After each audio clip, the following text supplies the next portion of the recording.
Alright, so now I'm going to talk about figuring the Raspberry Pi. So this is the display in the Raspberry Pi. Raspberry Pi connects like this.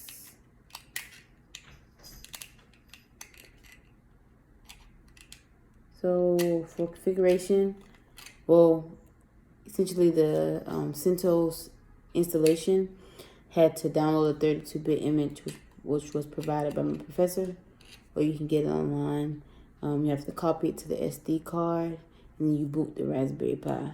So the SD card goes into this little pocket right here, and that has the image that allows the Raspberry Pi to boot. Trying to get this back in here. Alright, so once that's set up, you need some power to go to the display. You plug it up to the display. And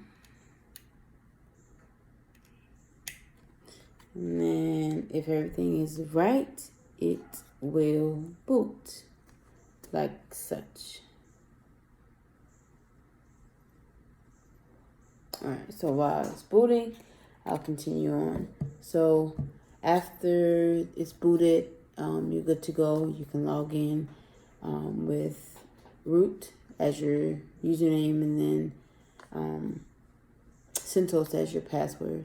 And that'll get you into the root directory. You have to connect actually to the network, whatever network that you want. There are 4 commands, NMCL commands.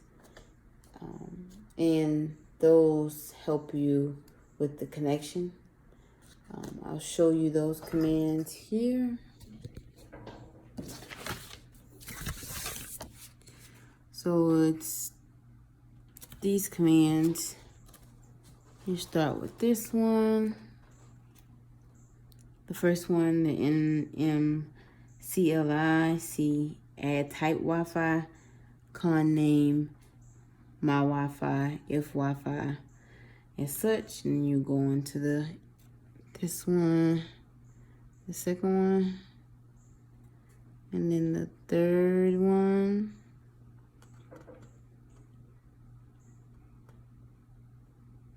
and then the last one is the NMCLI con up, my Wi-Fi, and that connects you to the network actually. And that is basically it with configuring it. I mean, you also have the option to tunnel through SSH.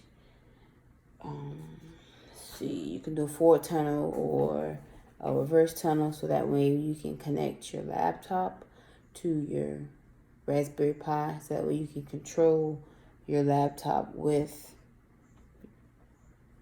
you can control your Raspberry Pi with your laptop and vice versa. So you don't have to use a keyboard or anything.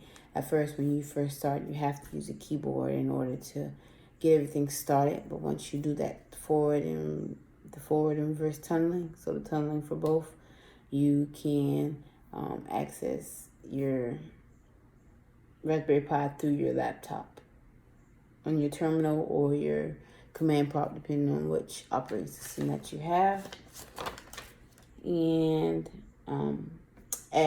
for the project, we did SSH through Kahuna, which is like a local intranet within the university, and we connected to that SSH in order to see, if we were online, you could log in, and we figured out the connectivity issues.